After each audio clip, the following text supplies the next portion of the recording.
Vasylyna Yavorska, Yeah. welcome to our live podcast directly here from Radisson Hotel in Manchester, England. I'm so happy to have you as a guest. How are you? Oh, I'm fine. Thank you. Glad to be here. I don't know how often you are a guest in live podcasts. Oh, I have no experience like live podcast, but usually in Ukraine we did such things. And this is supposed to be a relaxing conversation between you and me. But of course, we will try to go into topics that relate to investigative injury, fair trials, technology, and wider implications of this. But before we dive down there, I would like you to give a short introduction of who you are and what you do and where you work. I will start that I am a lawyer by degree, but last more than 15 years, I am working in my own country, Ukraine, as more than, I love calling this managers of ideas which transform criminal justice system. And I worked for many projects and initiatives, and what I love most of all, to design how we can achieve some change within the criminal justice system. I saw this system from very different perspective. The second role, probably, which is very important for this podcast, is that I am coordinator of national team of experts on investigative interviewing from 2017. We were like a small group of people, champions and enthusiastic about, so we need this approach for our country. And we are still, we are in our country. And the third my role is then, now I am CEO for Just Group, is national non-government organization, and we are focused on transformation of criminal justice system. We want to make our system more effective, fair, and human-centered. Actually, it's like my different perspectives. Yeah, I've been happy to be working quite closely with you for many years. So I'm really impressed by what you're doing. Could you dive into a little bit? What is investigative interviewing to you? What is kind of the idea or the ethos, I should say, of investigative interviewing? We have this season of Davidhorn's podcasts called Beyond the Reasonable Doubt. And we have a set of questions that we try to ask different people from different contexts, from different jurisdictions and cultures, just to see how similar and how different are they. So the first question is always, what is actually investigative interviewing to you? Me personally, I tend to look at criminal justice system from a human rights perspective only. And I have had a rich background in this human rights work in terms of law enforcement. But there was something I feel like a gap for many years, that we very often talk with law enforcement officials and officers by language of restriction. So you shouldn't do that or that. And when investigative interviewing was introduced in Ukraine, actually by your colleague Osborne Ratcliffe in 2017, we got this idea that we have the methodology which can introduce the change of mindset for practitioners and how they can be efficient and at the same time observe human rights and safeguards. And for me personally, I tend to look, now I am looking at investigative interviewing not only as a methodology or standard or approach of getting information, but also as a very good entry point of system transformation. When we talk about how the criminal justice system is thinking, or practitioners are thinking, how they are making decisions, how they define success. And for me, it's something like, very transformation shift. Absolutely. We produce a change of mindset. Yeah. What do you mean by that? The way we actually think, structuring information, how we define the goal, what we want to achieve during the interview or just taking the whole investigation. Just group designed together with our Norwegian friends. We are more than happy to have this partnership with the Norwegian Center for Human Rights, national development program for investigative interviewing for Ukrainian practitioners. And the one question we are asking at the very beginning on every program, how you define success of interview. And for me, it's very diagnostic question. How do you see that you achieve your goal? How you define this goal? And also in 2020, we have conducted together with my colleagues research. And at that moment, like 61% of Ukrainian investigators indicated that confession is something which they perceive as a success during the investigation. So probably we need to change something. And for me personally, it's like a shift we try to achieve, that we will be more focused on information, reliable information, than achieving actually confession. Couldn't agree more. You also mentioned to me in the intro that you are actually driving for a system change. So does that mean that you think this change of mindset can have wider implications in your country? I think when we talk about system change, we need probably more than it's very important to have this shift in mindset of concrete investigators or prosecutor. But I believe that we need to do more, because when we talk about system change, we need investigative interviewing embedded. Yes, we need to understand that it absolutely reflected into some structural decision, like standards within the system.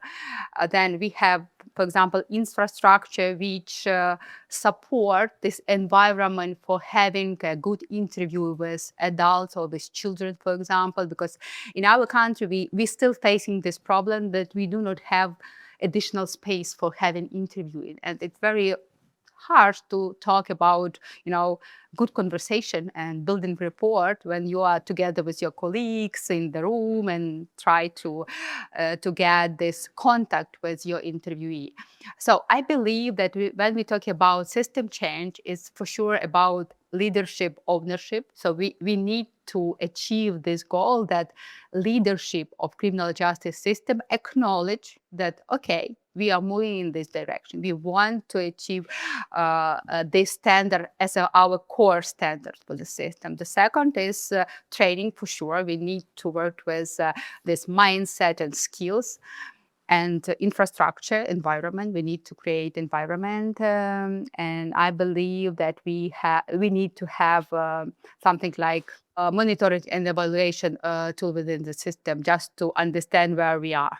And sometimes we need to stop and observe and analyze the data if we are moving in this direction or not. It's something we are still on the way, but we are trying to do that. Ukraine is in the middle of a war. Why is this important for you right now? It's hard and simple question, probably at once. I am thinking back to March 2022. Full-scale invasion of Russian Federation to my country started in February 2022, and Crimea was occupied in 2014. I was in western part of Ukraine in 2022 together with my son, because it was like feeling more safe at that moment. But I was trying not to lose this connection with my work and working with criminal justice system. And at that moment, Kyiv region was still, the part of Kyiv region was still occupied by the Russian Federation.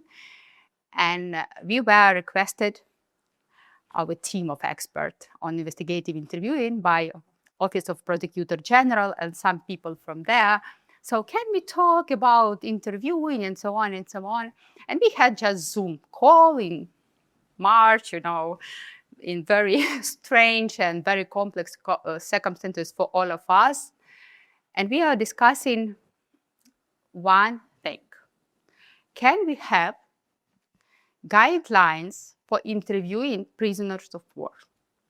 And I am, I am coming back to this moment very often now, because at that moment, for me, it was very critical understanding that it's not about guidelines, instruments, training. It's about the choice of the country and the system, where the values are, and what we want to have as a country, as a practitioner, as a professionals, as our core values. And for me, it was like very important moment, which give me maybe even inspiration and strength to move on. And I believe that after that, we had many discussions within Office of Prosecutor General and National Police, especially those units which investigate war crimes. And they were more than supportive to any, other approaches which can allow them to collect reliable information, because they understand very clearly that challenges are higher now, and they need somehow to document all what is happening now for next generation, even not for courts, and investigation, just for next generation. And I believe it was very important moment. And after that, actually, for sure, we have discussion with leadership, and it was very clear message from top leaders from criminal justice system toward this direction, that we need to find the way how to raise the standard of interviewing. We were not perfect at that moment, and now we are still our investigator and prosecutor, they are working on upskilling, let's say, and developing themselves and growing in this direction. But I believe that for criminal justice system, it's important just to make this choice, and then to design the roadmap, how we will move on this way. I think it's fascinating. I don't know if you know, but you know the famous psychologist Sigmund Freud? Yeah, I know. He's supposed to have said something like this, that fair trials and a good criminal justice system is the first prerequisite for a good democracy. Mm-hmm. So I think that's really interesting compared to what you're saying. I've had the privilege of talking to many of your prosecutors, detectives. Sometimes we've done that physically because of the situation. That's harder. So mostly I've done that online. Mm-hmm. So I really don't see what happens in the room and how that interaction goes. So how is this message or change or training taken on? How do prosecutors, detectives, and others you have in the training actually cope with this? Do they take it in? Do they handle it? I must be honest that probably for adult people, it's absolutely natural to be resistant to something new. Generally, yeah, because we have some backgrounds and we know what to do, and we actually did it for decades, and now just group and Ivar and somebody else come to them and try to explain, you need to do in a different way. But I believe we still feel some resistance, but I believe it's very constructive dialogue. We're trying to we're trying to find right words and language to explain and to find the right arguments. As from my perspective, it's a question of dialogue, how we build this dialogue with practitioners, with institutions. And another point is to build this, real partnership and trust between, because we understand that it's a long way. We are not expecting changing you from Monday. We are ready to be partners with you, together with you in this way, facing all challenges and finding another solutions for you and so on. So it's actually how we act as an organization, because we are very focusing on this role of partner to criminal justice practitioners and institutions, to be sure we can find the right argument for them, and to overcome this resistance which we have, as I believe every system has. Yeah, I think all of us have this kind of. I guess it's probably rooted in that you have to defend what you're already doing. So, because you're doing it right now, so if you just change, what are you? Yeah. Don't you have any honor in what you already are doing? So probably, I think it's fundamental. But I would add here that probably our approach is not trying to cover the whole system from the very beginning, but to identify and to engage right people from the system who are, let's say, more ready for the change. And as for me, it's a very important issue because you can build these, links with the system and to have these allies inside the system. Because actually, it's much more easier for investigator talk with his or her colleague, another investigator, and say, look, I tried this approach, I tried this instrument, I have this experience, that let's discuss that. And I believe it's something which what works very well, especially in criminal justice context, because it is, horizontal learning among people is very important. And that is something I believe it's very important for such an investigative interviewing. I couldn't agree more. And as I said, personally, of course, sometimes I feel almost stupid, I have to say, when I deliver these lectures in Ukraine, because I'm, as you know, also psychologically involved in that war.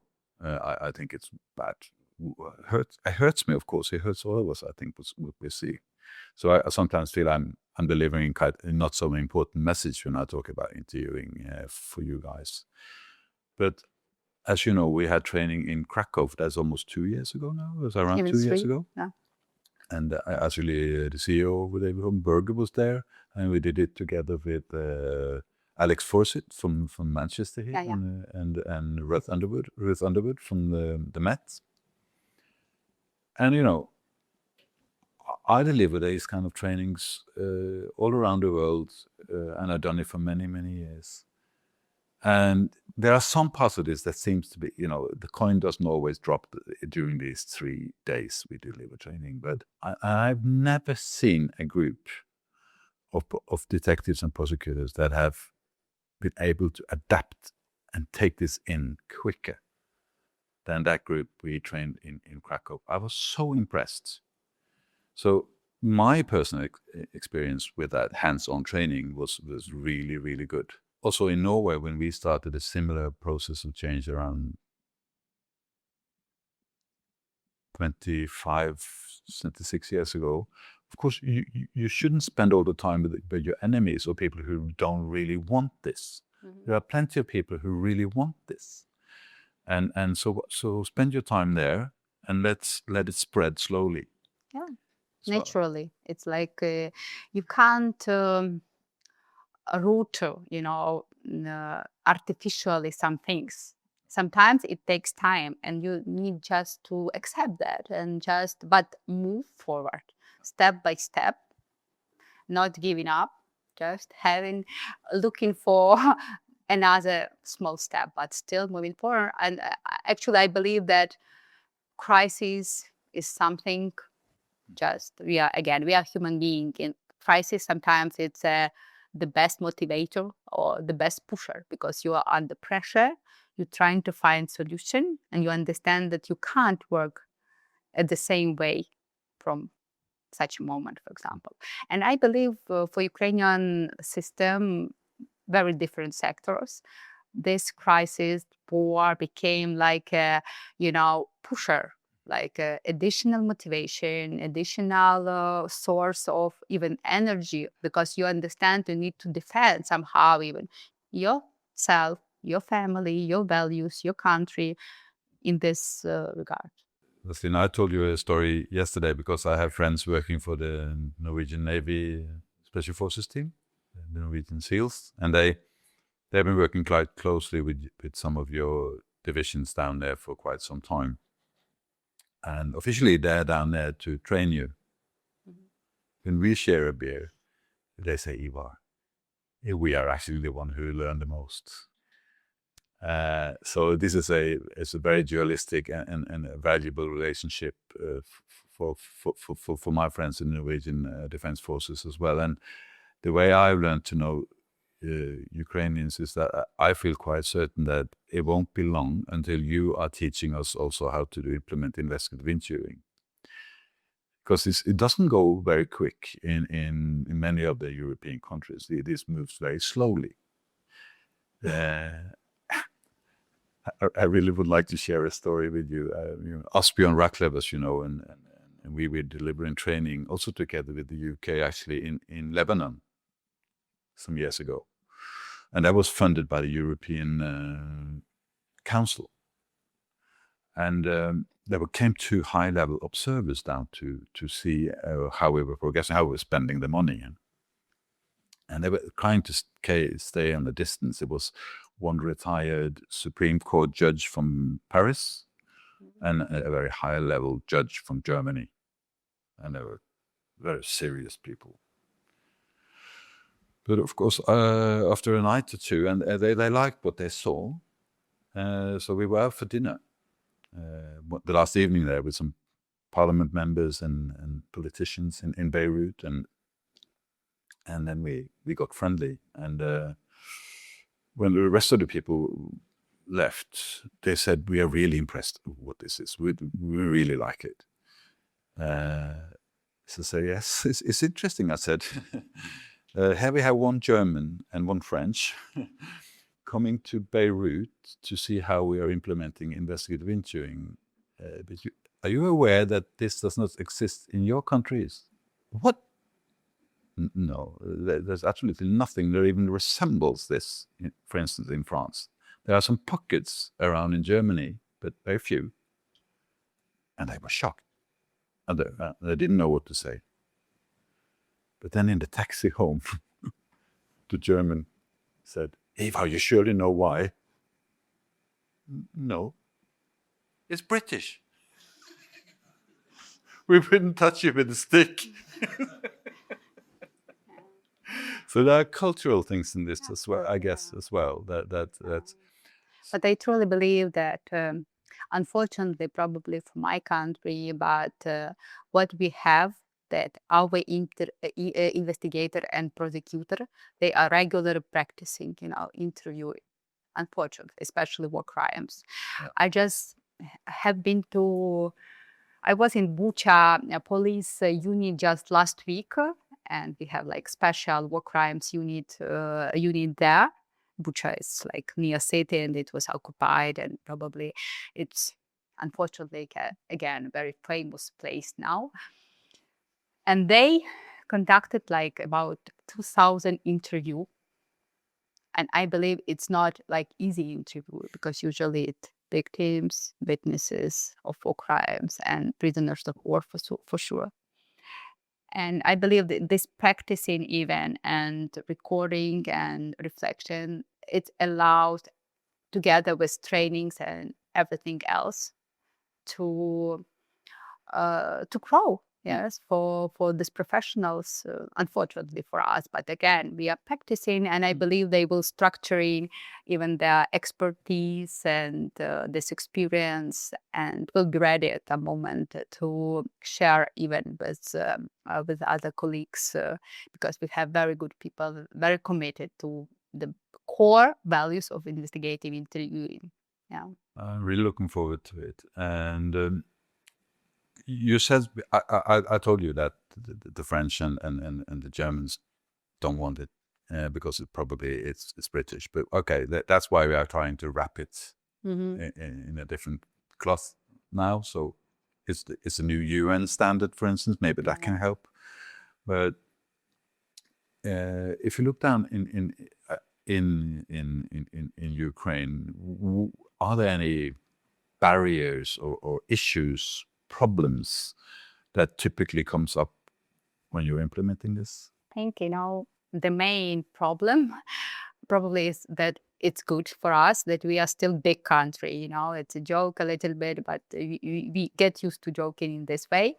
But we are a big country. Yeah? We have like 5 investigative agency, big prosecutor service, and we can't be very optimistic that we will cover, you know, all our investigator and prosecutor with training, then monitoring and evaluation, then upgrading, and so on and so on.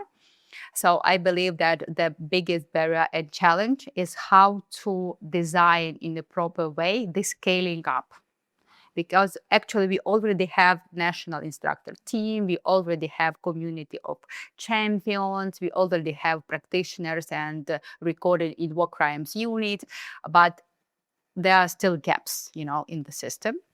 And I see this probably the barrier and the obstacle, how to find the way to cover the majority of investigator and prosecutor with training and to support them in practicing this somehow. Probably that is the change. Another challenge is, I think, infrastructure as well, because as I mentioned at the very beginning, we really need to create environment for professionals to practice investigative interview. We can't demand from a request from them to conduct investigative interviewing if investigator or prosecutor do not have appropriate, you know, facility for that. No. And I believe it will be in other things. And regarding other, so we are very optimistic regarding integrating the standards inside the system, because actually it already is in strategic documents of Office of Prosecutor General that we need national guidelines on investigative interviewing. So we believe we will have this year. It's but it's how we should manage with this structuring of training program for different types of agencies. It is a challenge. And maybe one more, I just thinking of this monitoring and evaluation. Me personally, I believe in this instrument as an instrument of learning. But probably we still have this perception that monitoring and evaluation is about control. And again, it's about shift in culture from my perspective, and it's something we need to introduce and to practice and overcome this barrier as well. I don't think it's a barrier, but we need to explain why we are doing, how we can engage, you know, management and this peer-to-peer instrument to support each other and not just to control if we meet all requirements. Of course, no one wants to make a fool of themselves. So I remember in Norway in the late 90s, like it's been said many times during today's discussions, what is driving much of this innovations is actually errors of justice. And we had some serious of those surfacing in the 90s.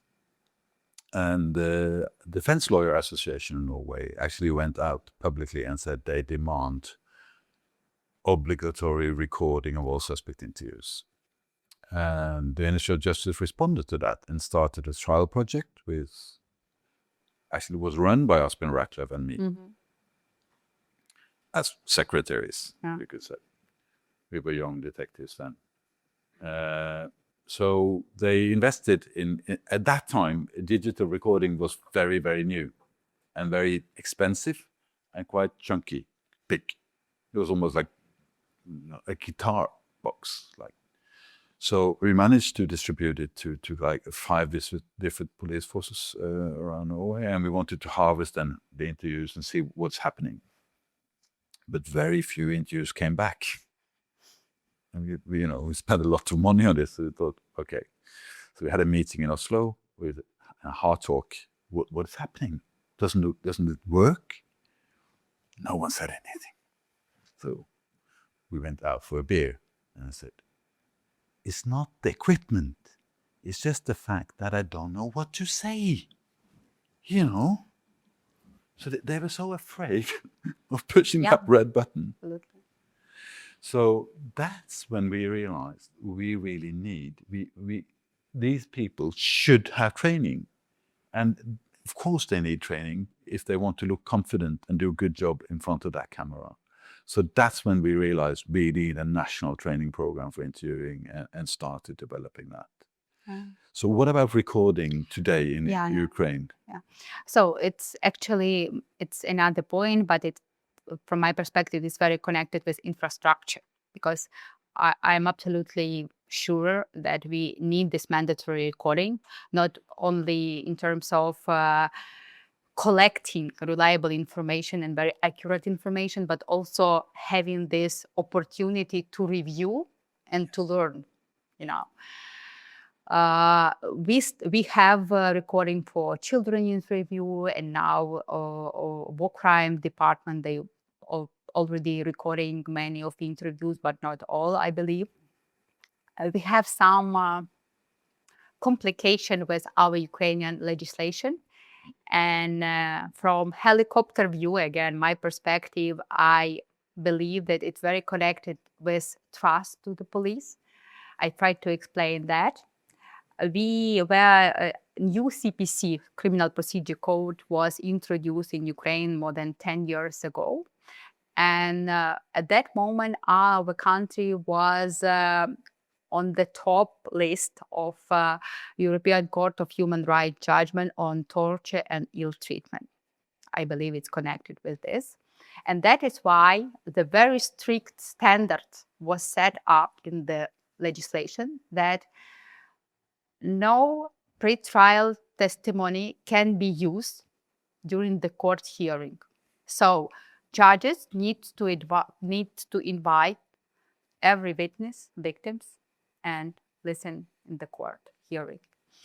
And now we have more, let's say, opportunity to use this testimony during pretrial stage because of martial law, because actually everybody understands that we can lose people, we can lose information and access to people and so on.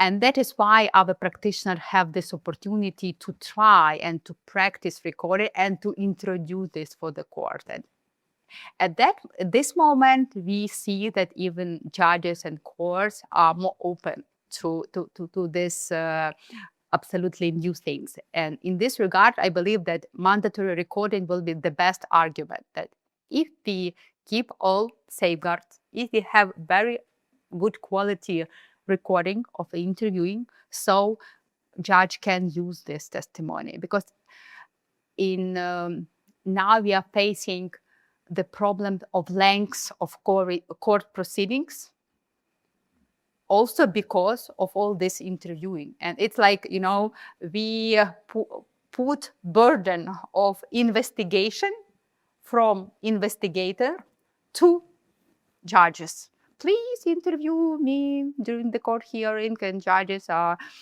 trying to, to use their skills to get information during the court hearing. And from my perspective, it's not efficient way of how criminal justice system should operate. We need to have a very good work of investigator and prosecutor, and then judge to check.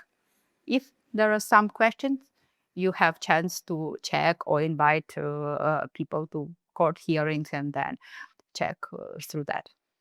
That is probably mandatory recording will be very important advocacy effort for the next stage as well. Exactly. You are now on this summit hosted by Davidhorn, which is world-leading technology company on how to assist a better justice project, starting on the crime scene. If you could wish for something in terms of technological development, what would be highest on your list? I have, one wish, but it's not relevant to investigative interviewing. All the Ukrainians wish the same.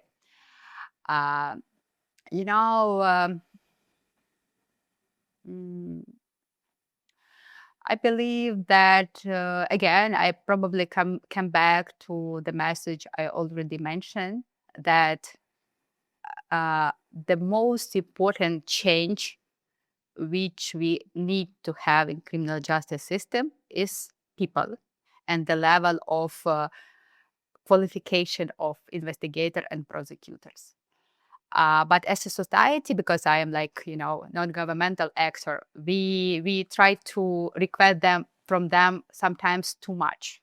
That is why I believe that creating this space where their time and their efforts can be used in efficient way gives us more opportunity to have justice in the society. That is why I believe that when we talk about very complex cases in Ukraine, war crimes, higher profile corruption cases, for example, where a lot of information there, I believe we need to find the way how to combine this technology efforts of analyzing, collecting, saving the information, and actually human being intellect and cognitive capabilities of people from the system, because actually everybody needs to feel that justice exists, but sometimes it's too long to wait for this. And I believe that